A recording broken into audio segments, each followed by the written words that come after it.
I want to say something that might sound simple, but it changes everything once it really lands. We have this belief that happiness is something that you're going to get once your life is sorted. But it's not. It's not what happens when the anxiety finally goes away. It's not what shows up when you stop overthinking. It's not a reward that you get for being confident enough, successful enough, or together enough. Happiness is a habit. And most of us have been trying to solve happiness as if it's a problem, when actually it's a practice. That misunderstanding alone holds us back so much from being able to be happier. Because when happiness doesn't show up, we don't question the idea of happiness, we question ourselves. So many people I work with walk around with this thought in the background. They think to themselves, listen, my life is actually pretty good, so why don't I feel better? And unfortunately, that question often comes with a lot of guilt because we've absorbed the idea that happiness should be the natural outcome of a decent life. But we don't apply that logic anywhere else. You don't expect strength training. You don't expect strength without doing strength training. You don't expect to be healthy without taking care of yourself. You don't expect to be calm without resting. But when it comes to happiness, we have a tendency to expect it just to magically happen. And when it doesn't magically happen, then we assume that something is wrong with us. Happiness isn't a reward for a life well lived. It's not something that's reserved for people who've figured everything out. It actually grows out of small, repeated, habitual ways of relating to yourself. And that's actually good news because it means you don't have to wait for your life to change before you can feel better. You don't need fewer problems. You don't need a different personality. You don't need more money. You don't need to become more positive. You need habits that support your inner world. That's it.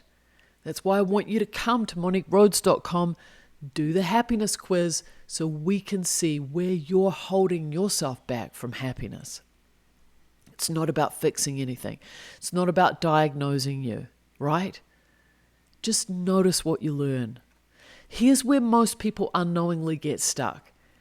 They pay attention only to themselves when something feels wrong. So anxiety shows up and they try to get rid of it. Or sadness appears and they begin to analyze it. Or overthinking happens and they fight it. So their entire world becomes something to manage or to correct. And that creates tension. Because happiness doesn't grow in an atmosphere of self-criticism. It grows when your system feels safe. And safety doesn't come from fixing. It comes from consistency. It comes from kindness. That's why habits matter much more when it comes to happiness than insight. I remember talking to one of my students not long ago, someone who's very thoughtful and capable, and it, by most measures, is doing really well. And she said something that really stayed with me. She said, I wake up already behind. Not behind on tasks, behind emotionally.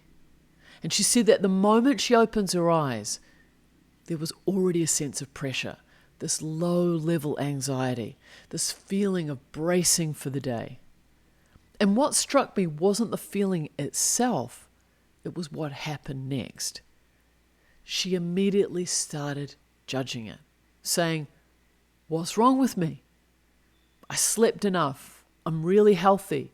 Other people cope better than this. This shouldn't be so hard. And so before she'd even had breakfast, she was already in a fight with herself. Nothing dramatic had happened. Life wasn't falling apart. But that constant self-correction was completely exhausting her. And when we talked more, I helped her to realize something really important. She'd been treating her inner state like a mistake that needed fixing instead of a signal that needed noticing. So I got her to try something very small. The next morning, instead of analyzing or correcting the feeling, she simply noticed it. That anxious feeling is here. I told her to have no follow-up, no judgment. I told her not to attempt to push it away, and then something interesting happened. The feeling didn't disappear, but it didn't escalate either. It didn't turn into a story about failure. It didn't take over the whole day. That was the moment that she understood this wasn't about becoming happier overnight. It wasn't about stopping the unnecessary struggle. And that's where habits begin. That's the part most people miss. The problem isn't usually the feeling. It's everything we pile on top of it. It's the stories we tell. It's the judgment. It's the urgency. It's the belief that something has gone wrong. So when you remove that, your system has room to settle. Not because life suddenly improves, but because you stop making every feeling mean something about you. So this is where it's really important to notice your emotional default. This is a very powerful happiness habit. So every one of us has a baseline emotional state. Some people wake up anxious. Some people wake up flat or heavy. Some people wake up already thinking about everything they have to do. Some people feel tense and they don't know why. Most of the time, we don't notice this. We become it. So we say things like, I'm just an anxious person, or I'm a worrier, or this is just how I am. And the habit begins the minute you notice without judging. You don't try to change it. You don't try to make it mean anything. You just notice. Anxiety is here this morning, or tiredness is here, or tension is here. That pause is small, but it changes everything. So when you don't judge what you feel, you stop adding a second layer of suffering. So you stop telling yourself a story about the feeling. You stop making it personal. You stop turning a moment into your identity. And when you do this, something subtle but important happens. Your nervous system settles. Not because the feeling disappears, but because the fight disappeared. That is how happiness habits work. They don't force you to feel better. They create the conditions where feeling better becomes possible. Imagine waking up and feeling low, not dramatically depressed, just flat, heavy, maybe unmotivated. And the old pattern is, I shouldn't feel like this, or what's wrong with me, or this is going to ruin my day. The habit pattern is, okay, low energy's here today, and then you carry on. Often, but not always, the feeling actually shifts on its own. And even when it doesn't take over. That, my friend, is emotional steadiness. That is the beginning of resilience. That is the foundation of real happiness. And this is why some people seem calmer or more grounded. It's not because they're happier by nature.